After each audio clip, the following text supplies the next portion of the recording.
저희가 부동산 얘기를 하면서 사실 뭐 좋은 분위기가 없었던 것 같습니다. 네.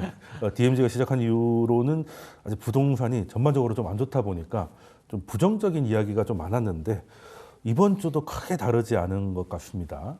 일본이라고 하면 자주 나왔던 게 뭐 아키하라 그러나요? 뭐 빈집, 빈집이 많다라는 보도가 일본에서 많이 봤는데 이제는 이제 우리나라 이야기가 됐다는 보도가 나오고 있더라고요. 그럼 아니 그 집이 빈다는 게 어떤 겁니까, 소장님? 일단 뭐 사람이 거주하지 않는 집을 네. 이제 빈집이라고 하는데 우리나라 같은 경우는 이제 1년 이상 거주하지 않는 집을 이제 빈집이라고 이제 간주를 하고 있습니다. 사실 저는 일본도 이제 우리가 뉴스 같은 거 또 다큐 이런 걸 보면 굉장히 심각하게 또 뭐 2013년만 하더라도 820만 채, 일본이 지금은 1000만 채가 넘었다라고 하는데 현지에서 이게 거주하시는 분들 이야기나 또 현지에서 사는 뭐 유튜브들 얘기 들어보면 너무 좀 과장됐다라는 이야기도 합니다. 실제로 일본은 재건축 재개발이 활성화되어 있지 않기 때문에 그렇죠. 예전에 지었던 빈집들이 남아있는 부분들도 있고 또 월세나 매매하려고 내놨는데 집이 비어있는 상태에서 빨리 거래가 안 되다 보니까 그런 집들도 통계에 잡히면서 좀 과도하게 됐다라는 이야기들이 나옵니다. 근데 이제 우리나라도 이제 점점 현실화는 되고 있는데요. 최근에 통계 결과를 보게 되면 뭐 우리나라 그 공실 빈집이 한 100만 채 정도 된다라고 하는데 100만 채요? 단순히 100만 채만 본다면 이게 그 정도 숫자면 거의 신도시 몇 개 정도. 뭐 울산광역시민 다 넣을 수 있는 거 아닙니까? 그렇죠. 울산광역시민이 다 놓을 수 있는 수준인데 이 부분에 대해서도 이제 지방과 서울에 대해서 약간 온도 차이가 있는데요. 지방 같은 경우는 주로 농어촌 주택들, 우리가 알고 있는 아파트가 아니라 아무래도 농어촌 그렇겠죠. 주택들인데 이제 저희 부모님들도 이제 연세가 있으시지만 부모님들이 돌아가시고 나면 옛날 같으면 자녀분들이 농사 지으면서 그 집을 물려받아서 이렇게 사용을 하는데 요즘 자녀분들은 다 도시로 가 있다 보니까 상속을 하는데 이제 골칫거리가 되는 거죠. 팔려고 하는데 팔리지도 않고 또 이게 시골 집들 같은 경우는 지분 관계가 좀 복잡한 경우들도 많아요. 근데 시골에 오래 살다 보면 삼촌도 뭐 지분이 있고 뭐 온 집안 맞습니다. 뭐 이런 게 있기 때문에 실제로 좀 쉽지 않은 부분이 있습니다. 그래서 지금 지방에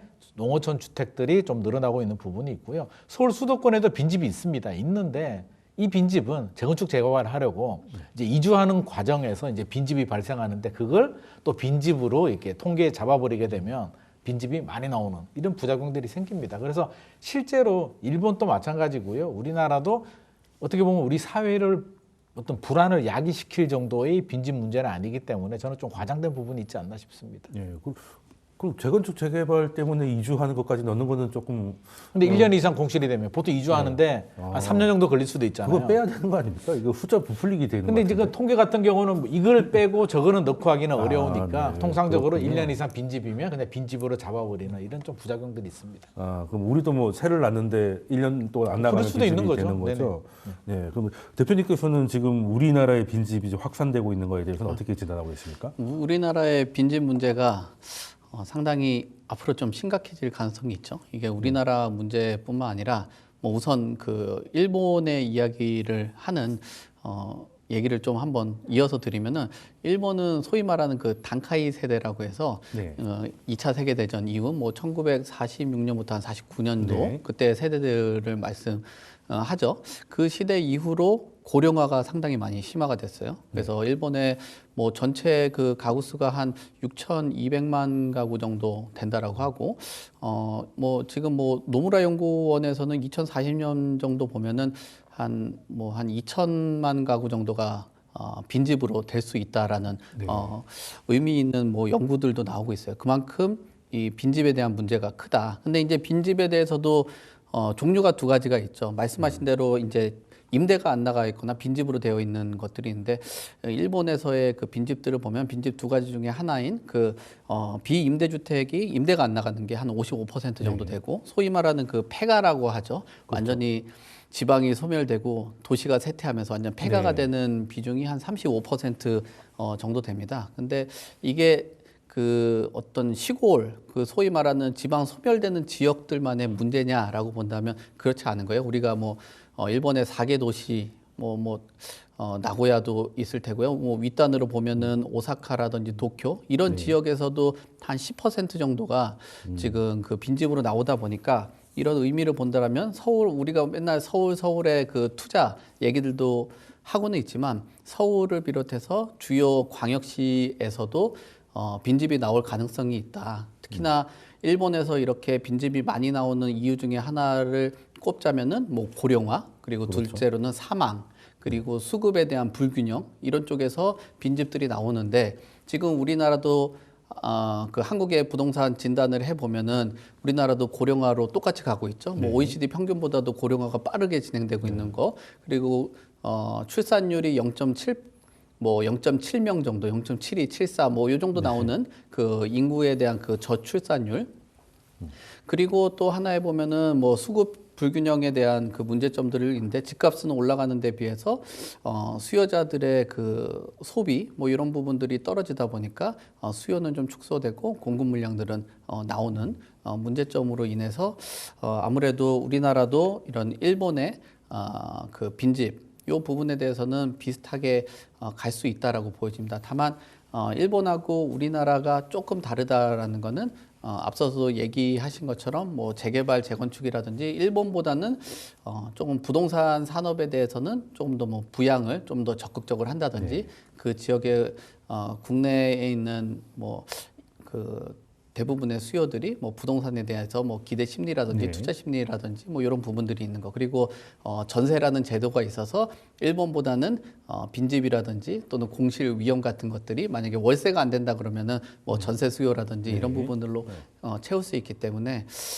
뭐 공실 문제에 대해서 우려는 해봐야 되겠지만 그래도 일본보다는 심각하지 않다. 다만 일본의 주요 대도시에서도 10% 정도의 어떤 빈집들이 나온다라는 거는 서울에서도 몇몇 그 지역들 자치구 안에서는 과한 가격들이라든지 임대료, 아니면은 재개발 재건축을 통해서 새 집이 안 나온다라고 하면 그 지역이 쇠퇴되고 거기서도 이제 공실이 나올 수 있다는 문제도 같이 발생될 수 있다라고 봅니다. 네, 그럼 큰 틀에서는 이제 우리가 일본을 좀 따라갈 것 같다, 말씀을 주셨고, 일본에 대해서는 나중에 시간이 되면 좀 질문을 좀 더 드리고 싶은데, 일단 처음에 말씀하신 것처럼 이제 공실도 있고 뭐 이제 폐가도 있고 뭐 하긴 한데, 지금 우리가 관심을 가지는 거는 사람이 살만한 집인데도 비어 있는 경우, 소위 말해서 아파트 같은 거잖아요. 그러니까 이제 좋게 말하면 이제 미분양 주택이 점점 많아지고 있는 게 사실 이게 좀 굉장히 중요한 부분인 것 같습니다. 뭐 폐가는 사람이 살기 힘드니까 뭐 빈다고 생각하더라도 미분양 주택이 이렇게 늘어나는 거에 대해서는 어떻게 진단을 해야 되는 겁니까, 이거? 일단 뭐 폐가 문제야 사실 뭐 노후화되기도 하고 농어촌이고 그냥 그걸 내버려둬도 우리 사회에 어떤 치명적인 어떤 영향을 주지는 않습니다. 그리고 필요한 분들은 또 시골 가서 거주하셔도 되는데 문제가 되는 거는 이제 미분양 주택입니다. 미분양도 이제 두 가지를 봐야 되는데, 미분양 주택이 있고 준공업 미분양, 우리가 악성 미분양이라고 하는데, 지금 12월 통계가 나왔습니다. 보니까 늘어났어요. 전국 미분양은 지금 7만 호가 늘어났습니다. 7만 173호, 6만 5천 호에서 7만 호 정도로 늘어났어요. 7.7% 정도 증가한 상황이고요.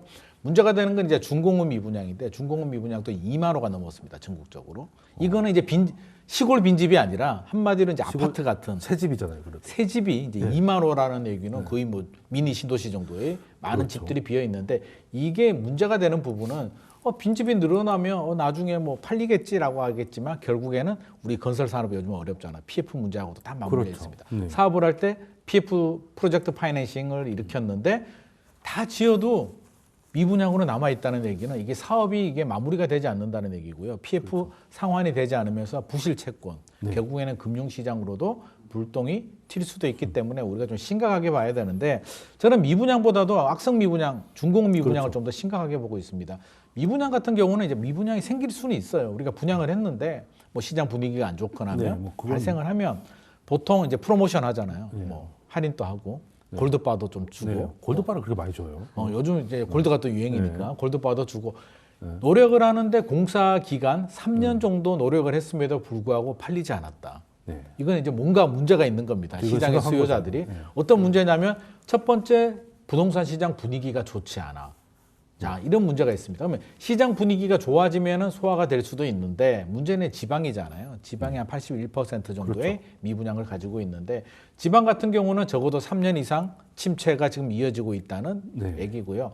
그럼에도 불구하고 소화가 되지 않았다 얘기는 입지, 분양가, 뭐 주변 주거 인프라가 뭔가 수요자들의 만족을 이끌어내지 못했다는 이런 사업성이 이유들이 없다. 그렇죠. 사업성이 네. 부족하다는 부분이기 때문에 이게 계속 늘어나고 있다.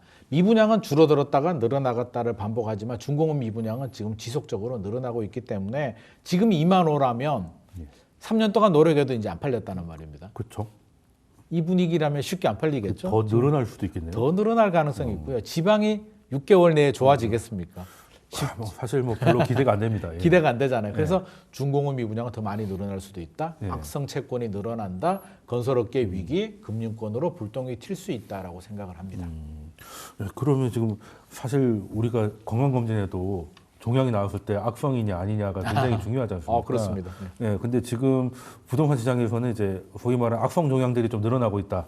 근데 거기가 최근 보도를 보니까 역시 예상했던 곳이 가장 많더라고요. 대구 경북 지역이 한 60% 정도 된다. 대구 경북이 이렇게 많은 이유가 있습니까, 대표님? 뭐 우선적으로 보면 미분양들이 발생되는 요인들 보면은 그 공급적인 문제를 꼽을 수 있겠죠. 네. 기존에도 누적되어 있는 물량에다가 추가적으로 공급한다라는 게 이 대구의 미분양을 해소하는데 어렵다라고 보여지고요. 그만큼 지역적인 공급에 대한 수요와 공급에 대한 불균형들이 나타났다고 봐야 되죠. 뭐 투자 수요라든지 이런 부분들이 발생돼서 그런 수요들이 주택을 매입을 하고 뭐 주택 공급 그 임대 공급들을 해준다라면 해소가 일정 부분 될 수 있겠지만 지금은 뭐 주택 임대 사업자들 뭐 이런 부분들이 시장에 어떤 뭐 추가적으로 인센티브는 주긴 하지만 참여하지 못한다라는 점 그리고 주택 금융에 대한 어떤 부족, 뭐 최근 들어서 DSR이라든지 대출 규제 이런 부분들 그리고 그 밑에 뭐 여러 전세금이 좀 하락한다든지 뭐 이런 부분들이 수요자들이 활발하게 일어나지 못한다라는 거죠. 그리고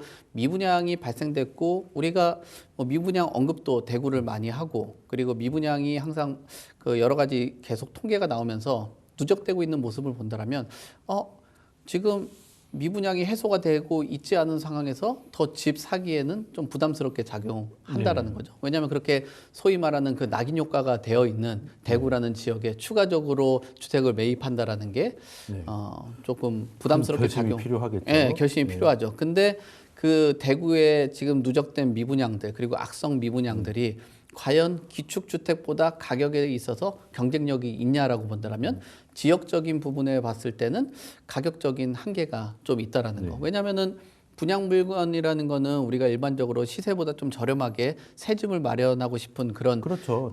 마음이 작용을 해야 되는데 역시나 그 뭐 기존에 있는 주택 대비했을 때 지역적으로 조금 그 선호도가 좀 떨어진다든지 또는 지역적으로 봤을 때 그 가격 경쟁력이 그렇게 뭐 좋지 않다든지 그렇다라면은 수요자들이 접근할 수 있는 유인이 적은 거예요. 그래서 그 지역에 과잉된 공급, 해소되지 못한 그런 공급, 그 외적으로도 수요자들이 축소될 수밖에 없는 금리라든지 대출에 대한 어떤 문제점들, 뭐 소위 뭐 문제점이라고 한다라면 수요자가 추가적으로 발생될 수 없는 그런 수요자라고 봐야 되겠죠. 거기에다가 이런 실수요자뿐만 아니라 소위 말하는 투자 수요라고 하는 뭐 임대 사업자 그렇죠. 또는 법인 사업자들이 참여하지 못하는 문제. 그래서 공급에 대한 과잉과 수요에 대한 축소가 대구에서는 좀 다른 지역보다도 좀 크게 나타났다라고 봐야 될 것 같습니다. 예.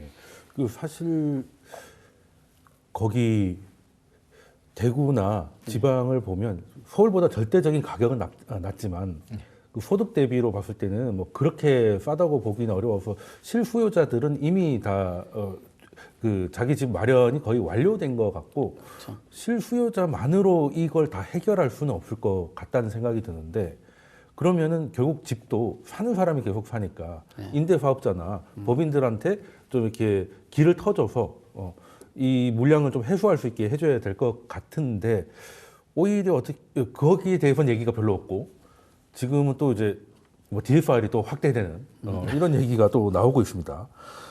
그러면은 일단 현재 여당에서 요것만큼은 조금 미루자는 얘기가 좀 나오기 시작한 것 같아요. DSR이 7월인가 부터 확대되는 거 좀 연기하자 얘기가 있어가지고 여차하면 연기될 수도 있을 것 같은데 뭐 근데 그래 봐야 뭐 별거 없다라는 댓글들도 많더라고요.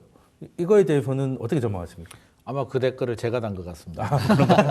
제가 봤군요. 예. 쉽지 않을 것 같다는 네. 생각이 드는데 네. 앞서서도 우리가 이제 빈집 얘기를 네. 했잖아요. 뭐 시골 빈집도 얘기를 하고. 그런데 생각해 보게 되면 빈집 가격이 저렴하다면 들어갈 수 있지 않을까? 네. 우리 뉴스 같은 거 보면 나오잖아요. 이탈리아 뭐 시골에 1유로짜리 뭐 집이 나왔다라고 하는데 왜 1유로짜리 집이 팔리지 않았을까요? 생각해 보게 되면 효용 가치가 없거든요. 집을 사게 되면 세금도 내야 되고 관리도 해야 되는데 집값이 상승해 주지 않거나 그에 따르는 임대의 수익이 나오지 않는다면 그 집은 효용 가치가 없는 집입니다. 그러면 1유로가 아니라 공짜로 줘도 쓰지 않습니다. 그러면 지금 우리 미분양도 마찬가지의 문제죠. 왜 하지 않을까요? 추가 상승에 대한 기대감이 낮기 때문입니다. 뭔가 그러니까 필요한 사람들은 집을 가지고 있거나 네. 필요하더라도 올라갈 기대가 낮다면 전세나 월세로 가면 되지. 굳이 그렇죠. 세금을 굳이, 내면서 네. 집을 살 이유는 없어지는 겁니다. 우리 골드 생각해 보게 되면 한 3개월 전에 제가 그만돈에 한 45만 원, 47만 원 정도 한 것 같거든요. 네, 그 정도였어요. 그때도 최고 가격이다. 와, 이거 맞습니다. 미쳤다라고 했는데 지금 55만 원이 넘더라고요. 네. 그렇게 바라보면 그래도 45만 원에 왜 사람들이 금을 샀고 지금 또 55만 원에 왜 금을 사느냐. 더 올라갈 것 같은 기대감이 있기 때문이죠. 네, 지금 그러면- 사실 옆으로 새는 얘기인데 금 거래소에 지금 접속이 안 됩니다. 그 정도로. 네. 그러면 이거는 비싸도 삽니다. 필요하면. 예. 그러면 자 다시 돌아와서 이 미분양 아파트는 왜 소화가 안 되느냐? 정부가 DSR을 연기해 준다고 하죠. 이게 대출이잖아요. 그렇죠. 올라가지 않는 집을 1달러라도 사기가 싫은데 이거를 대출을 풀어줘서 내가 빚내서 집을 사라고 대출 이자도 내야 되는데 전혀 효과가 없습니다. 그래서 저는 정부가 또 이번에도 잘못하면 이게 헛발질하고 있다라는 생각이 들고요. 생각을 해보게 되면 내가 시장의 수요자라면 지방의 미분양을 살까? 한 번만 생각해 보시기 바랍니다. 그러면 그런 답이 안 나옵니다. 지금 대구 같은 경우도 경북 미분양이 지금 굉장히 많이 나오는데 그렇죠. 최근에도 분양 물량이 늘어나고 있어요. 한동안 이제 대구시에서 인허가를 안 해주다가 지금 다시 풀어줬거든요. 근데 입지가 좋은 역세권에 좋은 분양 물량들이 나와요. 가격도 나쁘지 않습니다. 그러면 미분양의 소진이 또 되겠습니까? 경쟁력이 떨어지는 미분양들은 더 안 되겠는데요, 그러면? 더 안 되죠. 시장의 수요자 입장에서는 기다리면 좋은 물량들이 계속 나오는데 굳이 내가 서둘러서 미분양을 사야 될 이유가 없고요. 대출을 풀어준다? 굳이 올라갈 것 같은 기대감이 있으면 대출 풀어주지 않아도 삽니다. 그러면 이제 임대 사업을 하시는 분이 자금력이 되시는 분들이 들어가서 임대 사업이라도 하면 되는데 규제가 굉장히 많잖아요. 임대 사업에 그러니까 대해서 못 뭐 살게 법인이라든지 다주택자들 규제가 여전히 남아 있는 취득세만 하더라도 지금 중과세가 여전히 적용되고 있는 상황에서 다주택자들 임대 사업을 하시는 분들도 문이 막혀 있는 상태. 실수요자들은 굳이 사지 않아도 되는 상황. 이런 상황이라면 저는 솔직히 이런 정도 대책 가지고는 뭐 엄발에 오줌 누기도 힘들 것 같습니다. 네, 그러면 효과가 없고 오히려 뭐 수도권만 자극하는 역으로 그렇게 될 수도 그렇게 될 수도 있겠다는 있죠. 생각이 네네. 살짝 듭니다. 대표님은 이 완화에 대해서 효과에 대해서 기대를 할 만하다고 생각하십니까? DSR 그 한시 완화라고 하는 게 사실 이 비수도권 같은 경우는 단순히 그 뭐 금융에 대한 규제만 완화했다라고 해가지고 집값의 어떤 영향 그리고 미분양 해소하는 데는 한계가 있다라고 봐요. 그러니까 지방권은 좀 냉정하게 평가를 해본다라면 그 서울시장 그리고 서울의 시장이 수도권 그리고 수도권이 활성화가 일정 부분 돼줘야지 지방까지도 어떤 소위 말하는 훈풍이 분다라고 볼 수 온기가 있는데 확산되고. 예, 그런 그 온기가 확산되지 않는 그 서울과 수도권이 침체 국면을 맞는다라면 지방에서는 좀 그 어떤 매력을 느끼기는 어렵겠죠. 그 김인만 소장님께서도 지적하신 것처럼 이게 이제 집값이 더 오를 수 있다라는 기대 심리나 그 확실한 그 목표가 있지 않고서는 그 부동산을 매입하기는 정말 어렵거든요. 그러니까 결국은 집값이 오를 수 있다라는 기대감들이 서울과 수도권에서도 이렇게 억누르고 있는 상황에서 뭐 지방의 부동산을 산다라는 거 뭐 이런 것들은 어렵겠다라고 보여지고요. 그리고 이 비수도권 특히나 지방권 같은 경우는 굉장히 예민한 게 그 지역의 산업을 중요시 봐요. 그러니까 그렇죠. 서울에서는 서울의 강남 상구 또는 마용성 소위 말하는 그 중심지라고 하는 곳은 정책적인 영향이 크거든요. 뭐 소위 그 재건축 재개발을 활성화한다든지 이러면은 그렇죠. 가격의 영향이 좀 크고 서울의 외곽 지역은 금융이나 대출에 대한 그 영향력이 커요. 그러니까 대출 규제가 좀 완화가 되면 집값이 올라가고 그다음에 규제가 좀 강화가 되면은 집값이 좀 떨어지는 그런 측면을 갖고 있거든요.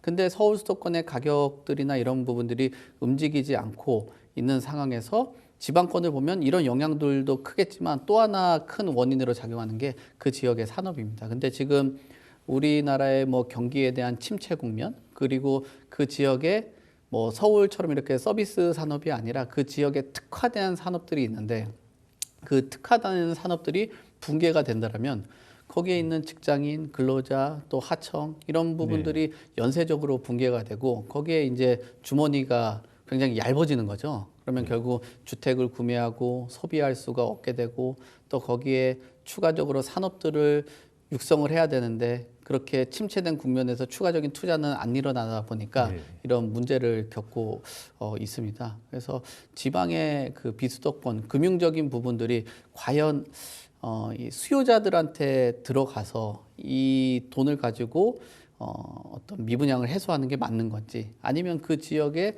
산업과 어떤 기업들한테 투자를 해서 거기에서 이제 생산성이라든지 돈을 벌게 만들어서 그 돈을 가지고 집을 사는 게 맞는지 저는 개인적으로 후자 쪽이 맞을 것 같거든요. 지방권 같은 경우는. 그래서 오히려 그 지방이 쇠퇴되고 지방의 그 산업이 붕괴되고 또 이런 것들을 막고 지역의 그 지역 내 생산성을 키우는 게 저 미분양을 해소하는데 더 도움이 되지 않을까 뭐 그렇게 봅니다. 네, 특히 지방은 또 산업단지 이런 거 많으니까 뭐 철강 잘 될 때는 뭐 포항 같은데 많이 오르고 조선 잘 되면 거제도 많이 오르고 했던 기억이 나는데 지금 대구 경북 같은 경우는 한때 국가 산업단지였던 구미가 옛날 같지 않은 것도 한 영향인 것 같다. 그래서 약간 중후장대 산업이 잘 돼야 좀 지방이 좀 잘 되는 것 같다는 느낌을 좀 받는데 그 사실 아까 말씀드렸지만 그 임대 사업자하고 법인들이 뭔가를 좀 살려고 하면은 취득세 이런 거 옛날로 치면 한가 한번 맞고 시작하는 거잖아요. 예, 그러니까 이거 좀 풀어줘야 되지 않나 하는 생각은 좀 드는데 그래도 이건 뭐 나라님들이 결정할 문제니까 그러면 사실 우리가 당근마켓에서 물건을 팔 때도 안 팔리면은 계속 낮추다가 어느 순간 갑자기 연락이 막 오거든요. 예, 그럼 부동산도 결국에는 좀 깎아주면 되는 거 아닙니까? 이게 이제 아니면은 표면적으로 깎기가 좀 그러면은 요즘 다 그렇게 하잖아요. 뭐 확장을 무료로 한다던가 옵션을 좀 좋게 넣어준다던가 뭐 이런 식 뭐 금을 좀 준다든지 뭐 여러 가지 방법이 있는 것 같은데 이런 거는 지금 시장에서 어떻게 일어나고 있습니까? 그런 노력 안 했겠습니까? 이미 다 예, 했겠죠. 뭐, 예. 당연히 그래도 뭐 안 팔리는 금 거예요? 10돈, 금 10돈이면 요즘 돈이 얼마입니까? 오늘 600 500, 정도 600 되는데 되죠. 그렇게 해도 계약이 안 된다는 얘기고요. 뭐 확장비 무료 이런 건 아마 기본적으로 했을 겁니다. 그러면 제일 효과적인 방법은 이제 분양가를 할인해 주는 방법인데 이게 이제 두 가지 문제가 있습니다. 하나는 할인해 주게 되면 기존의 계약자들이 있겠죠. 그렇죠. 계약자들이 가만히 있지 않습니다. 아니 역차별? 우리는 어떡하라고 라는 불만이 있고 또 하나의 불만은 아파트 가치가 떨어져요. 분양가가 예를 들어서 한 5억 정도 됐었는데 4억 5천으로 할인을 해준다? 아파트 가치가 4억 5천이 되는 겁니다. 그럼 그렇죠. 5억에 분양받으신 분들은 5억 좋아. 내가 분양받은 가격은 인정을 하는데 가치가 5천이 떨어지게 되면 자산 손실이 발생하잖아요. 그렇죠. 이 부분에 대해서는 용납을 할 수가 없습니다. 그냥 이분들이 혜택을 받는 것까지는 그것도 기분이 나쁜데 내 집값이 떨어진다고 아마 머리끈 둘러매고 아마 아파트 단지 앞에 가서 또 실력 행사 들어가야 되겠죠. 실제로 그런 단지들이 많이 나오고 있습니다. 그러면 건설사 입장에서는 굉장히 부담스러워요. 기존에 계약하신 분들한테도 없는 돈에 또 돈을 지불해줘야 되느냐.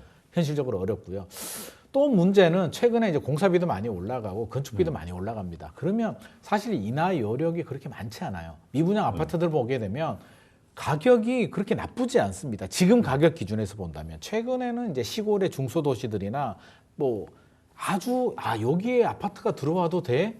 라는 생각이 들 정도로 주거 인프라가 없는 곳들도 전용 84 우리 국평이라고 하죠. 5억 정도 나옵니다. 요즘 5억이 가장 기본선이 됐는데 지방에 가보면 지금 3억, 4억 미분양 굉장히 많거든요. 네, 맞습니다. 여기서 더 할인해 주게 되면 얼마를 더 할인해 줘야 되면 이게 내 돈으로 지었습니까? PF 대출을 이렇게 가서 했는데 PF 대출 해준 금융사들이 그래 할인 더 해주자. 우리 손실 봐도 괜찮아. 이렇게 하기는 현실적으로 어렵겠죠. 그래서 지금 진퇴양난에 빠져 있다. 과거처럼 뭐 시장 분위기도 좋고 가격을 높게 해서 내릴 수 있는 여건이 되면 괜찮은데 지금 내릴 수 있는 환경도 되지 않고 내리면 수분양자들이 또 가만히 있지 않기 때문에 저는 어쩔 수 없는 상황.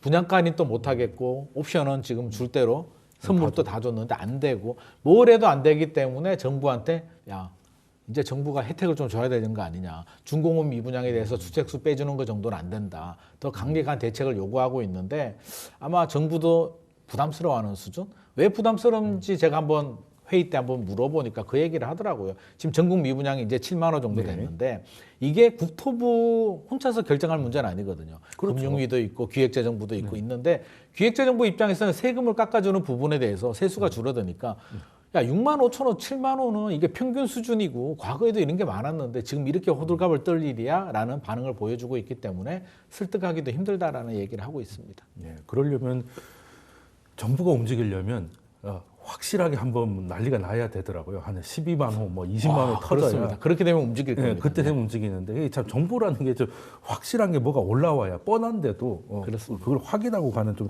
경향이 있더라. 그러면은 사실상 방법은 할인, 뭐 선물 주거나 이런 방법밖에 없는 거죠. 그런 지금 상황이긴 한데 말씀하신 것처럼 이 분양 가격이 떨어지게 된다라는 거는 역시 말씀하신 것처럼 기존에 있었던 그 계약자들하고 역차별들이 네. 많이 나요. 근데 사실 가장 이 미분양 해소 그리고 이 급증되는 원인들 해결을 하려고 한다라면 결국 부동산 시장이 살아나 줘야지 해결이 된다라는 게 가장 근본적인 내용이라고 봐야 될 것 같아요. 우리가 어떤 주택을 분양을 받고 또 투자를 하게 된다면 구매를 하는 데 있어서 의사결정들이 있잖아요. 뭐 실거주에 대한 그 목적도 있고 그다음에 투자나 임대 목적, 그다음에 증여나 뭐 상속 뭐 이런 목적들이 있는데 역시나 투자를 했을 때 그 이익을 실현할 수 있냐 없냐 이게 중요한 건데 부동산 시장에 대해서 조금 가격들이 올라갈 수 있다라는 그 형성이 돼줘야 되죠. 시장 형성이. 근데 지금 상황에서는 주택 가격들이 조정이 되고 있고 또 뭐 일부분에서는 오르긴 하겠지만 그렇지만 뭐 거래량도 축소가 됐다라는 거는 주택 구매를 하는데 좀 한계점으로 작용한다라고 봐야 될 것 같고요. 그 외에도 보면은 우리가 주택을 구매하는 데 있어서 뭐 나이라든지 또는 결혼 유무라든지 그다음에 월 수입 뭐 이런 것들을 따지는데 지금 결혼율이 굉장히 떨어지잖아요. 결혼해서 사실 뭐 분양받는 사람들 대부분 보면은 뭐 신혼부부라든지 가정이 있는 분들이 대부분 분양을 받거든요. 그렇죠. 근데 네. 결혼율도 굉장히 떨어지고 있고 그다음에 수익 같은 경우도 일정 부분 올라가 줘야지 그 수익을 바탕으로 집을 살 수 있는데 뭐 요즘에 그 수입이 뭐 넉넉치가 않다 보니까 전문직들도 힘들어 하더라고요. 그래서 그렇죠. 저도 요즘에 그 미팅을 하거나 또는 상담을 받거나 그러면 예전에는 소위 말하는 전문직 또 사자들이 주택 구매를 하거나 투자를 많이 했었는데 요즘에 트렌드가 바뀌어가지고 인플루언서들, 뭐 유튜버들, 뭐 이런 분들 연예인 그렇죠. 뭐 이런 분들이 투자를 하더라고요. 그만큼 투자에 대한 대상 이런 것들도 어떤 전문직이 바라보는 그 분양을 희망하는 주택하고 또 인플루언서들이라든지 연예인들이 희망하는 주택의 또 유형이 좀 달라요. 네. 그래서 그런 투자 환경이라든지 이런 부분들이 바뀐 거. 그래서 이제 지금 뭐 그 아무래도 만약에 분양률을 올리기 위해서는 뭐 그래도 인구수가 일정 부분 갖춰지고 그 다음에 연령층이 좀 젊고 그다음에 가족 구성원들이 갖춰져 있는 곳들은 부동산 시장이 활성화가 된다라면 그래도 미분양을 해소하고 아까 얘기한 금도 좀 주고 뭐 정액제에다가 뭐 이런저런 소위 뭐 불법적으로 돈을 흔히 업계에서 얘기하는 백으로 돈을 준다든지 뭐 이런 것들이 있다라고 하면 해소가 될 수 있는데 그 인구가 좀 이탈되고 또 그 뭐 수도권보다도 아무래도 지방 같은 경우는 월급이라든지 이런 부분들도 적고 그러다 보니까 단순히 이런 혜택 가지고 부동산 시장이 활발하게 다시 되기는 쉽지 않다. 예, 그리고 부동산이 활발하게 된다라고 해도 그 정도 그 여력으로는 미분양되기는 해소하기에는 어렵다. 그러니까 옛날처럼 뭐 부동산 경기가 너무 좋았을 때 비전문적인 분들도 사실 많이 뛰어들었거든요. 그렇죠. 예, 그런 것들도 하나의 실수기 때문에 앞으로는 시장에 뛰어들 때 조금 전문적인 그 지식을 가지고 시장에 또 참여하는 것도 또 중요한 것 같습니다. 네. 그 사실 이게 집을 사는데 이게 무슨 인터넷 정수기 바꾸는 것도 아니고 보조금 좀 이렇게 좀 준다고 살 수 있는 건 아니니까 그렇습니다. 시장 자체가 돌아서야 되는데 그게 제일 어려운 것 같습니다. 그게 제일 어려운 것 같고 이제는 뭐 악성 미분양도 있지만 거기까지도 못 간 애들도 꽤 있습니다. 그러니까 쉽게 말해서 짓다가 만 것들 있잖아요. 예, 그 공사가 되다가 말아가지고 이상한 현수막 같은 거 막 유치권 행사 중 뭐 이렇게 걸려 있는 것들이 그렇게 어렵지 않게 볼 수 있는 상황인데 이거는 뭐 당연히 최근 뭐 부동산 PF로 대표되는 건설 경기가 너무 나쁘기 때문에 그렇게 된다고 봐도 되는 거죠. 아무래도 영향이 있지 않겠습니까? 네. 전체적으로 뭐 내수 경기 자체가 좋지도 않고 PF도 문제가 됐고 최근 금융권에서도 이제 PF 연장을 잘 안 해줍니다. 연장 안 해주게 되면 무슨 방법이 있겠습니까? 내 돈으로 할 수 있는 수준이 아니니까 공사가 중단될 수밖에 없는데 그렇죠. 전국적으로 290곳 60%는 15년 이상 뭐 된 곳들도 있고요. 지금 뭐 20년 이상 방치되는 곳들도 있는데 이게 이렇게 공사가 하다가 잠깐 중단되는 거는 괜찮은데 이런 사업장들은 한 번 중단이 되면 좀 오래 갑니다. 이게 네, 올림픽 그냥 그걸로 파크포럼 끝이던데요. 보니까. 그러니까 둔천주공처럼 뭐 공사비 갈등으로 이런 거야 네, 사실 잠깐이야. 풀어갈 수는 있는데 이거는 사업을 하다가 중단이 됐다.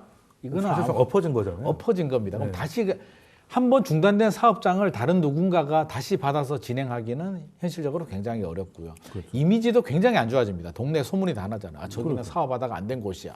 그러면 최근에도 제가 아마 평택인가 어디로 기억을 하는데 그런 사업장을 이어받아서 이제 다시 사업을 하는 곳들이 있는데 굉장한 애로를 겪습니다. 이미 평판이 안 좋아졌기 때문에 그걸 뒤엎기는 현실적으로 굉장히 어려워서 어지간한 건설사들은 또 거기 안 들어오려고 합니다. 이게 서울이면 괜찮은데 서울은 또 이런 게 별로 없어요. 뭐 수도권 외곽이거나 지방에 많이 있는데 거기에 아니어도 사업할 곳들이 굉장히 많이 네. 있는데 굳이 중단된 사업장에 들어가기는 어렵고요. 또 지자체들도 이거를 방치하기에는 슬럼화되니까 뭔가 해결책을 내놔야 되는데 민간 사업자들한테 돈을 줄 수도 없고 어떤 혜택을 콕 찍어서 주기도 어렵고 이게 현실적으로 지자체도 지금 뾰족한 수가 없어서 두 손 두 발 다 놓고 있는 상황이기 때문에 흉물로 좀 방치되는 이런 거는 제가 볼 때는 앞으로도 좀 사회 문제가 되지 않나 싶습니다. 네, 그런데 멈춘 거 은근히 오래돼서 네. 가끔 이제 영화 세트장으로 쓰이는 데가 있고 부산에서도 꽤 유명한 중단된 공사장이 있었는데 신세계가 거기서 영화를 찍어가지고 오히려 유명해져서 거긴 잘 됐다고 얘기를 들었는데 어떻게 됐는지 잘 모르겠습니다만 그러면은 대표님께서는 지금 이 미분양조차도 안 된 이 중간 이거에 대해서는 어떻게 진단하고 계세요? 문제가 심각하죠. 말씀하신 대로 그런 뭐 지역적인 가치를 떨어뜨리는 문제가 된다라고 봐야 되겠죠. 지금 저도 가끔씩 뭐 해수욕장도 뭐 가고 그 보령의 대천 아파트 가다 보면은 저도 여러 번 봤거든요. 몇 년째 본 것 같은데 네. 그 보령에 있는 아파트도 지금 흉물이 돼가지고 네. 지금 뭐 공사가 방치된 모습이 있는데 그 주변에 방치된 곳만 이제 봤는데 그 방치된 곳 주변을 한번 또 살펴봤어요. 네. 근데 그 주변에도 아무런 뭐 사업 같은 게 전혀 진행이 안 되고 있는 그렇죠. 거예요. 공동 슬럼화 되죠. 그렇죠. 네. 예. 그런 공동 슬럼화가 문제가 된다. 그러면 앞으로 거기에 뭐 토지를 매입하고 분양한다라는 그 불확실성도 크고요. 그리고 그 방치된 그 건물들을 매입을 해서 다시 사업을 진행하기에는 또 철거에 대한 문제. 그러니까 빈 땅보다도 그 철거하는 게 또 골치가 치우는 아파요. 것도 돈이니까요. 예, 네. 그렇죠. 다시 그 정도 기간이 지나면은 뭐 철근이라든지 뭐 모든 것들이 뭐 거길 다시 이어서 간다라고 해도 다 불안하게 보겠죠. 그런 문제들도 있죠. 그래서 정부에서도 너무 이런 미분양들이 많이 일어나게 된다라면은 사회적인 문제가 생길 수 있고 그 사회적 문제가 지역적인 가치를 떨어뜨릴 수 있다라는 겁니다. 그렇기 때문에 항상 신중하게 부동산 시장과 뭐 분양 그리고 이런 주택 시장을 바라보셔야 되는데 네. 보통 이제 미분양들이 발생되고 구매할 때 의사들을 보면은 구매 의사가 얻게 되는 이유들이 있거든요. 그럼 보면은 첫 번째로 보면은 경제적인 부담, 결국은 분양가가 높다라는 게 원인이 되기 때문에 분양가가 올라가지 않도록 뭐 공사비라든지 이런 부분들을 뭐 완벽하게 누르지 못하겠지만 일정 부분 좀 검증하는 그런 노력들을 필요로 하고요. 그리고 다주택자에 대한 규제. 그러니까 내가 집을 분양을 받으려고 하다가도 나 다주택자에 걸리기 때문에 이거 세금적인 부분이 그렇죠. 딱 하잖아요. 저도 주변에 보면은 계약하려다가 이거 다주택자 걸리네 해가지고 포기하시는 분들도 많아요. 이렇게 이렇게 하면서 좀 빠져나갈 수 있는 방법들 없나요? 막 그런 얘기들도 하거든요. 다주택자에 몰리게 된다라면 뭐 세금적인 부분이라든지 또 대출에 대한 규제에 대한 제약도 또 생기게 되고 하게 되거든요. 그렇다 보니까 이제 투자에 대한 그 필요성을 못 느끼게 되는 거죠. 뭐 이거 하고 가격도 안 오르고 차 띄고 포 띄고 나면 남는 게 없다. 그렇죠. 그러니까 투자에 대한 가치가 떨어지는 거죠. 결국은 이 분양 시장, 아파트 시장, 주택 시장은 실수요자라는 어떤 그 단어가 굉장히 이상적이고 좀 아름답고 정의로울지 모르겠지만 실수요자만으로 주택 시장이 절대 안 돌아가요. 그렇기 때문에 투자 시장하고 실수요 시장하고 양쪽 눈으로 봐야지 한쪽 눈 가리고 아무리 그 부동산 시장을 바라본다라고 해도 상당 부분 가려지면은 뭐 이렇게 보면 한 180도 정도가 보이고 뭐 좀 넓게 보면은 더 200도 이상도 보이잖아요. 근데 한쪽 눈 가리게 된다면 상당 부분 안 보이는 사각지대가 많기 때문에 이 실수요자하고 투자 수요하고 같은 수요자라는 그 개념을 보고 주택 시장을 봐야지 너무 한쪽을 가려가지고 본다라면 어려움을 겪고 이게 이제 또 뭐 나중에 그 지역적인 문제 때문에 작은 그 부동산 시장 때문에 경제라는 그 큰 카테고리에 더 큰 타격을 입을 수 있기 때문에 좀 신중하게 정책적으로 접근을 하실 필요가 있습니다. 네. 사실 예전에 뭐 집은 사는 게 아니고 사는 것이다라고 했는데 사실 둘 다 맞는 거잖아요. 둘다 집도 맞는 자본재이기 거죠. 때문에 살기도 하고 사는 것이기 때문에 양쪽의 눈으로 정책과 그리고 투자 결정을 했으면 좋겠다 말씀을 주셨고요. 그러면은 두 번째 주제 이어가도록 하겠습니다.